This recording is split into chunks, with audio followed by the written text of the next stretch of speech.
All right. Hello, everybody. I am Karen Bryla McNees, the lazy dietitian with UK Work Life and Wellbeing. It's great to have everybody here today, and thank you for joining me. I hope everybody is staying safe and warm during our continued winter weather this week. But where else would you rather be right now, right? Than here with the lazy dietitian and learning about lazy ways to read food labels. Okay, I feel a lot better if somebody just put something in the chat box and let me know that you can see me and hear me okay. Let me know that everything is all right. If anyone is able to do that, I would appreciate it before I move into the content. Okay. All right. Thank you guys. I appreciate that. Okay, that always makes me feel better. Yes. I can't see anything from my end in terms of names or people or anything. I can only see like the little ticker number of people who are here. So thank you. All right. And feel free to continue to use that chat box if you have any questions as we move along today. Okay. And I'll certainly have some time at the end. I'll hang around to address any other questions you may have as well. All right. So lazy ways to read food labels. I created quite a task for myself to design a lesson that instructs people on how to use food labels in a efficient and simple way. This is really not an easy task, but I'm glad we're going to do it. And I gave it my best shot to make this a useful lesson, but also to make the tips and strategies efficient and simple for you.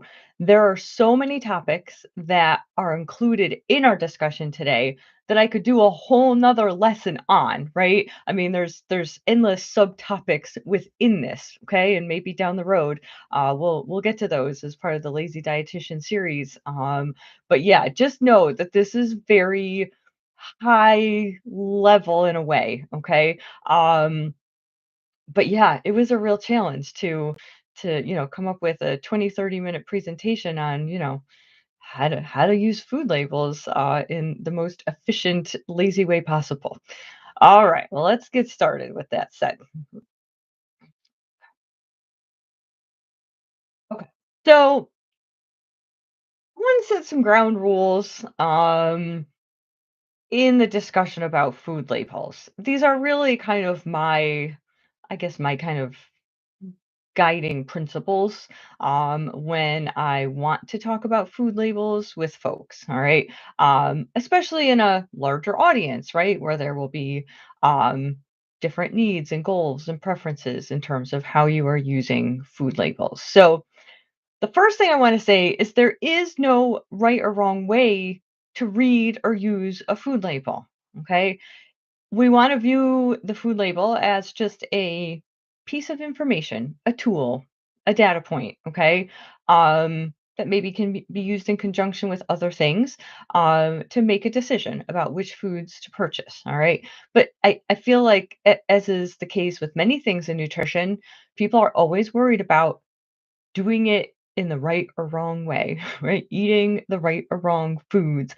Um, so there's really no right or wrong way to use the label. Okay. It just has to make sense for you. And hopefully, we'll give you some thoughts on how to do that today. How you interpret the information on a food label will largely depend, like I said, on your specific needs, goals, and preferences. You may have certain chronic health conditions you're working with in terms of blood pressure, diabetes, cholesterol.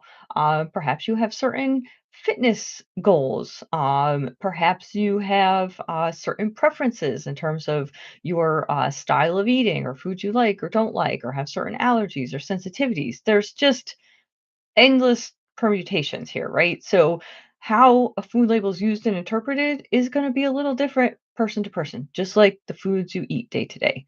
Going to be different person to person. What is an acceptable food choice to one person may not be to another. This is important too, again, because There's some foods even I know I choose as a dietitian that might not be acceptable to some of my clients in terms of how they, view food and what their priorities are. Okay. And that's okay. We all have to just kind of agree to disagree sometimes on these things, knowing again, we're making the best decision we can for ourselves. All right. And it may not hold that that is the best choice for somebody else. And we need to not be um, judgmental either to ourselves or other people about that. Finally, the higher up you go in the level of food processing, the more trade offs you may need to make. As the lazy dietitian, many of you know I do endorse many processed foods, okay? Things like yogurt, canned beans, protein pasta, okay? Things that have some level of processing but are still generally nutrient dense, right? But the truth is, the higher up you go in the level of processing, the more likely there's going to be things sneaking in and things added that make it tougher to make a choice, right? So if I'm buying store-bought spaghetti sauce, I have some trade-offs to make. I often am making some kind of trade-off between sodium and sugar. Maybe price factors in, maybe taste factors in, right? So that's what I mean. Okay. We have to be ready to make those trade-offs. All right. And that's where it's important to kind of have a clear picture of what your nutrition, kind of budget and preference priorities are. So you can try to balance those as best as possible when you need to make those types of choices. Okay. When we talk about a food label, what exactly are we talking about? Okay. It actually has three parts in my mind. So we're going to talk about all three of these: the front of a package, the nutrition facts panel, and the ingredient list. Okay, so remember, all three of these really are a part of this. Let's start with the front of the package. Some interesting kind of statistics here about the front of a package. It is considered to be one of the most important factors that influences consumers' perceptions and purchasing behaviors. 72% of American consumers say that product packaging design influences their purchase decisions. Okay. I think a lot of us don't want to admit that we are so heavily influenced by what's on the front of a food package. But I'm telling you what, guys, there is a whole lot of research that these food companies do to know how to package something to make it more likely that you will buy it. I mean, there is so much about, the colors and the pictures and, of course, the different nutritional claims and all of that that get put on there. Um, it is a multi-billion-dollar industry, okay? People get paid a lot of money and make a lot of money designing these food packages, okay? Particularly the front of the package, the consumer-facing part of the package that is the first thing you're going to see when you're walking down those grocery store aisles. All right. So, what do I have to say about the front of the package? Ignore everything on the front of the package. Okay. This is probably going to be the easiest of the three parts of the food label. Ignore it. Now, again, I don't want to be naive because I think we are still going to be emotionally and psychologically influenced by some degree to how the package is designed. We know that there are certain, again, like I said, colors perhaps that pull people in and make them think that the food is healthier. When packages use a lot of green or brown colors, that is something that influences people to think a food is healthier. There's certain ways that they're designed to make people think it's, a higher quality food. The type of packaging is also an issue, right? In terms of, is it in cardboard or is it in glass or is it, in a bag, all these things. So, it's not just that, but it's also these very specific claims that get put on a front of a package. And you can see this graphic here is depicting some of the common ones you might see. Um, I'm not saying there's no science or evidence behind these kinds of claims and symbols on the front of the package, but I am saying there are so many loopholes to them that they can't be trusted. It is more marketing gimmick than anything else, and they really are there, to sell you on the product before you even pick it up off the shelf and look at the nutrition facts panel or the ingredient list, okay? So, the best you can, ignore this stuff, all right? Um, there's some very interesting things too about some of these, icons. Like you can see in this graphic, there's a whole grain icon, there's an American Heart Association icon. Food manufacturers actually pay to have those icons on their boxes or their packages. Yes, they need to meet certain criteria to have that icon on there, but it is a financial transaction. This is why the oats that Kroger sells under their generic brand name does not have the American Heart Association label on it, and Quaker Oats does, because Quaker Oats has the money to pay for it. The oats are exactly the same. Okay, but again, this is how the game is played.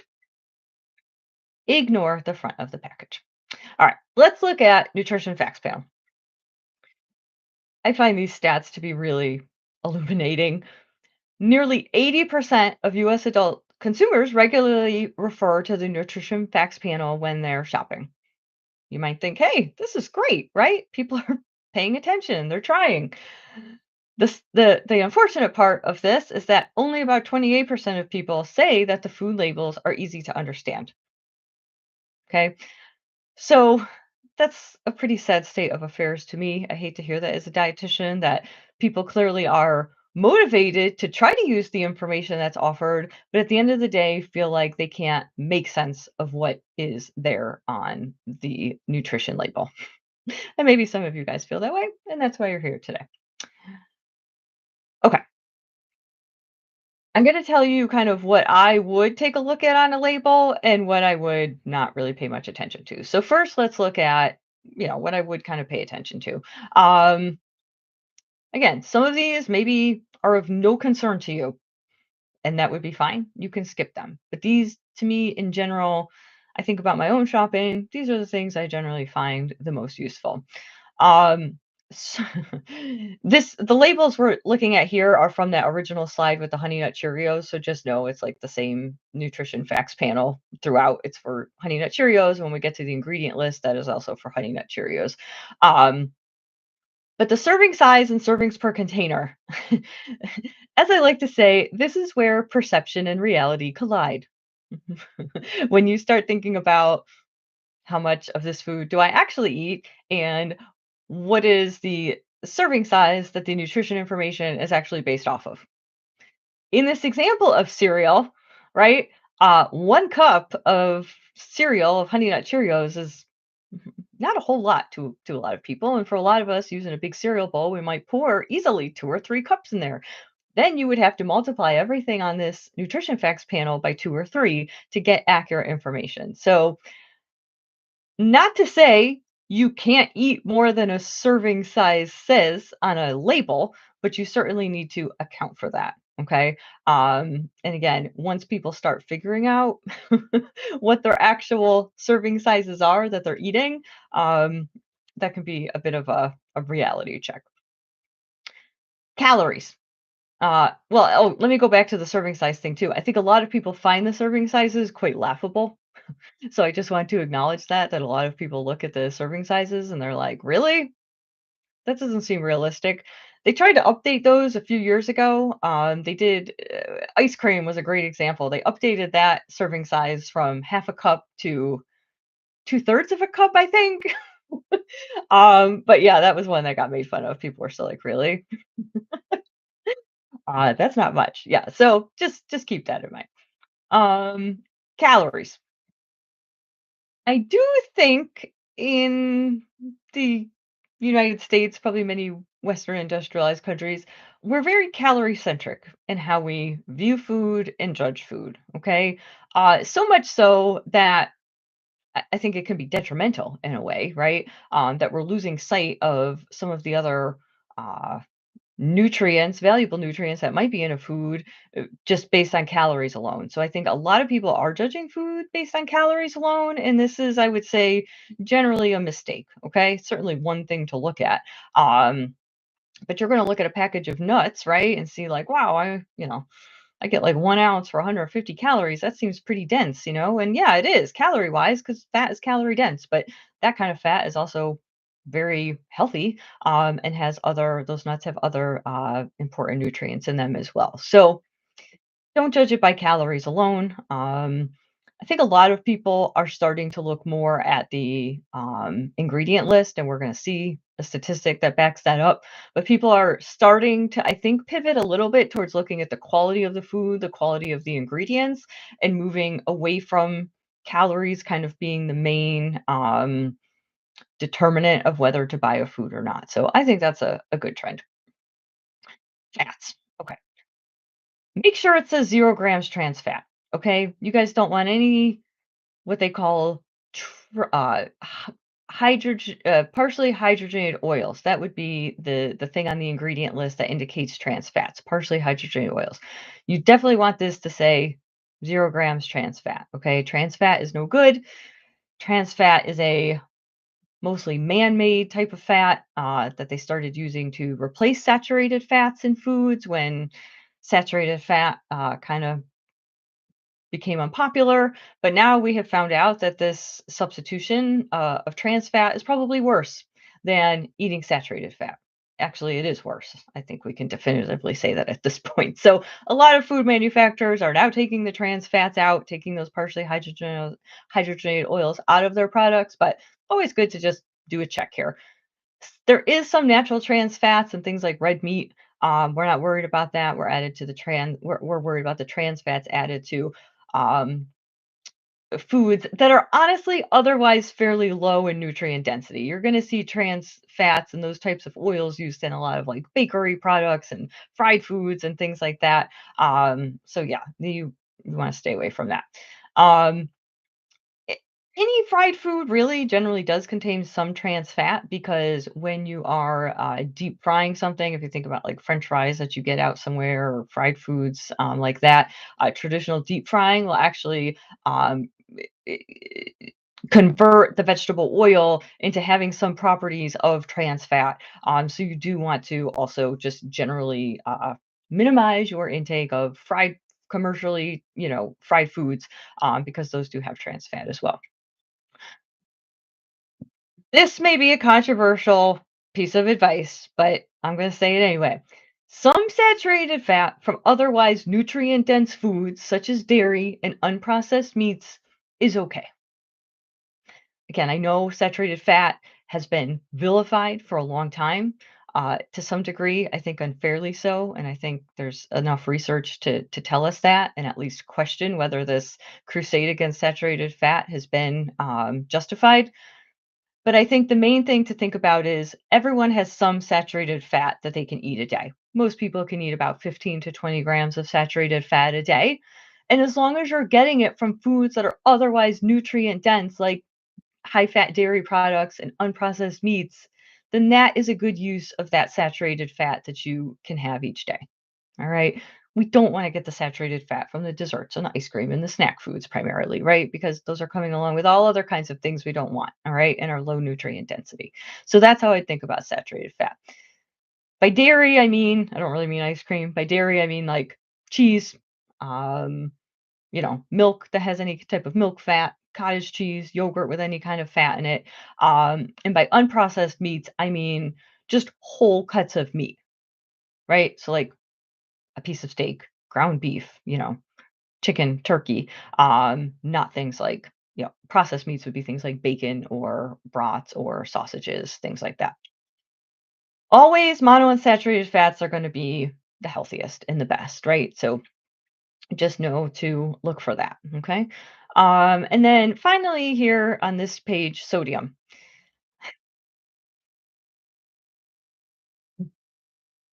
This is where, again, going up in processing is going to introduce more sodium. That's usually why it's added. It's some form of processing and preservative. Okay. Um, so, my general advice is to just find the lowest sodium content you can for the type of product you're shopping for. So, going back to that spaghetti sauce example, jarred spaghetti sauce. I'm looking for, again, the lowest sodium and maybe the lowest sugar I can find and trying to balance that.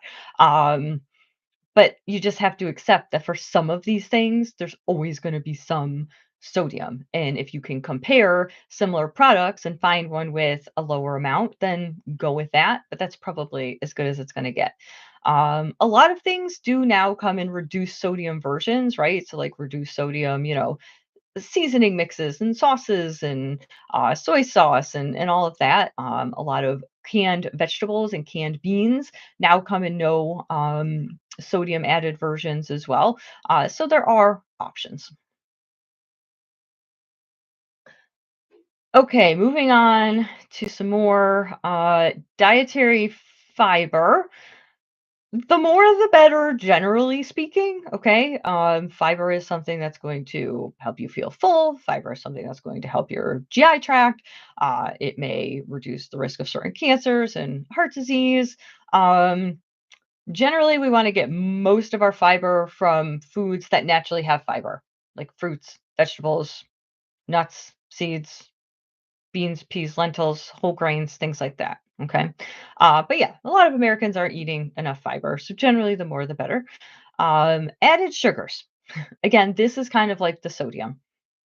It's going to be something that's in there for processing purposes, right? Doesn't mean the food is unhealthy, but sugar is going to be like sodium, a very common added preservative in any type of processing. So just looking for the lowest that you can for a certain product type. Like I eat sugar sweetened Greek yogurt, and so I will look for ones that, are a little bit on the lower end, hopefully, and also that optimized protein. That would be another thing I'm looking for with yogurt. If added sugars are low in something that you would otherwise expect them to be high in, like yogurt, maybe like certain beverages, maybe some cereals, I would look on the ingredient list for what are called non-nutritive sweeteners. Non-nutritive sweeteners being any kind of sweet saccharin, which doesn't use so much anymore. Um, but look for those because it doesn't mean it's just low in sugar. It means okay, they haven't used real sugar, but they've sweetened it with something else. Now, for me personally, I don't love the taste of non-nutritive sweeteners, so I want to be sure I avoid them because I don't like the taste. I do think people should generally try to minimize intake of non-nutritive sweeteners when possible because I do think we're seeing there's enough you know, possible risk and drawbacks, that it would be prudent to not only minimize real sugars, but also the non-nutritive sweeteners as well. Okay. So just trying to minimize across the board. But again, a lot of people are like, oh, this is low sugar, but not realizing, well, there's something else that's been added to still make it taste sweet and keep it low calorie. And then finally, protein, kind of like fiber, the more the better, generally speaking. I think protein is a craze right now, for lack of a better word. Fiber had its craze a few years ago. They were adding fiber to everything, if you recall. And now it's protein's turn, and it will be something else in a few years. This is how the nutrition world goes, right? They're fads in a way, just like fashion. Um, Most people in the United States are not protein deficient. Most people are getting enough protein from their normal diets. Um, but again, protein is something that can help you feel full and is not as calorie dense as fat and maybe a good alternative for people who are trying to watch carbs. So sometimes, adding more protein is a good thing to do. Okay, don't sweat these things. Percent daily value. You see that on this example here. You've probably seen it when you've looked at a label. They're completely pointless. They're just telling you that basically for like someone on a 2,000 calorie diet, this is the percentage of the daily needs for that nutrient that this food gives you. I have never used these in my life. And I hope they get taken off the label soon because they're really pointless. I feel like we could put some other more important, useful information on here other than these. So, pretty pointless in my opinion. The vitamin and mineral list, right? That's like half the label on here. Um, Generally, I don't think you need to pay attention to that unless you have a specific need. For example, earlier today, I was working with someone to try to find some iron fortified cereals. So, okay, this would be helpful to tell me, which ones are high in iron. But otherwise, you can generally ignore these. Cholesterol cholesterol is probably not very likely to actually raise your serum cholesterol. So if you have concerns about cholesterol, the things that are more likely to raise cholesterol are excessive saturated fat intake, excessive trans fat intake, and excessive sugar and refined carbohydrate intake. Those are going to be. Oh, I am sharing my screen, Laura. I'm sorry. Oh, geez. I haven't heard from anyone else yet that they're having trouble seeing it, but I am, unless I'm having some connection issues. Oh, is anybody else having trouble seeing the slides? Oh, okay. Sorry. Oh, all right. Thanks for letting me know. All right, we're back. Let me know if it happens again, though. Yeah, I got a little internet unstable warning there for a moment. That must be what happened. Okay, great. Um, so yeah, so those saturated fat, trans fat, sugar, and refined carbs are the things most likely to actually raise your cholesterol and overall risk for heart disease. Okay, actual cholesterol in food is not as problematic. Okay, so it's okay to eat some eggs. It's okay again to eat some of that high fat dairy, and the meats that the unprocessed meats we talked about that have some cholesterol as well. Okay, cholesterol only comes from animal products, so generally for a lot of these foods that have a food label, it's not like it's going to be added. If it has animal products in it, it will have maybe some cholesterol, but otherwise it won't. So you generally don't need to worry too much about that. Uh, oh, can't see again. Oh my gosh. All right, let me. Oh, can you guys see that now? Any better? Oh boy. Okay, well, I'm just gonna keep going for the sake of time here. I am so sorry, you guys. I haven't had this problem yet. Ugh. Okay. A couple other things I do just want to say. Thanks, guys. You're so supportive. Maybe when I move on to the next slide, you'll be able to see it. Um, Total carbohydrates. That may be important, especially if you're trying to maybe, manage diabetes or on a lower carb diet for some reason. What's most important though is to focus on the fiber and the added sugar. Okay. You really do want to think about the quality of the carbohydrate. And if it's higher fiber and lower added sugar, it will generally be a better quality carbohydrate. And then I put protein on here again. I know I put it on something to look at, but I also put it on something not to look at because, like I said, most people get enough protein and we don't really need to worry too much about that. Okay, well, let's see. All right, did anything pop up here? Can you see the ingredient list slide I've just pulled up?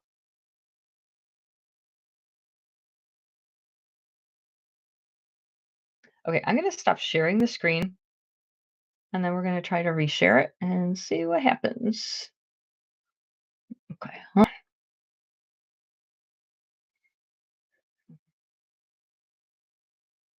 All right. Any changes? Ah, great. Okay. Okay. So, like I said before, more people are paying attention to the ingredient list. 62% say they're paying more attention to ingredient list now than they did 5 years ago. And I think this is an encouraging trend because I think looking at the ingredient list tells us a lot about the quality of the food instead of just looking at the numbers on the nutrition facts panel.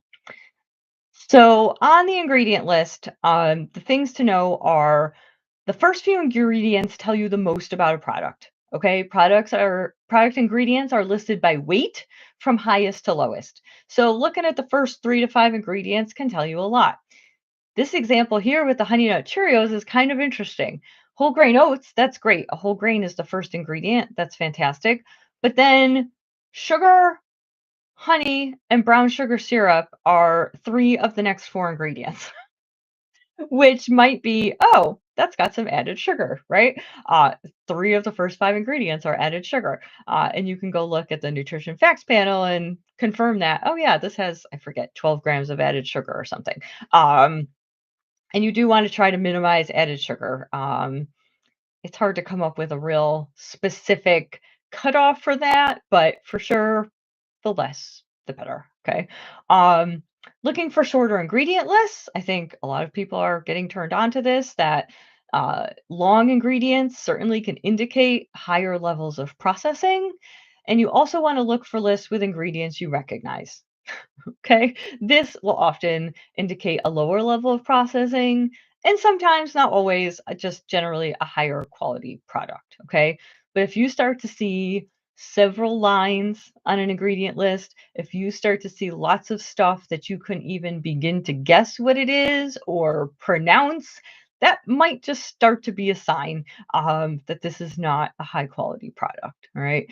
Not to say that there are some preservatives out there that get used that sound really scary and whatever, and they're not. They're perfectly safe and okay to use. But again, I think the length together with the actual ingredients on the list are the things to focus on.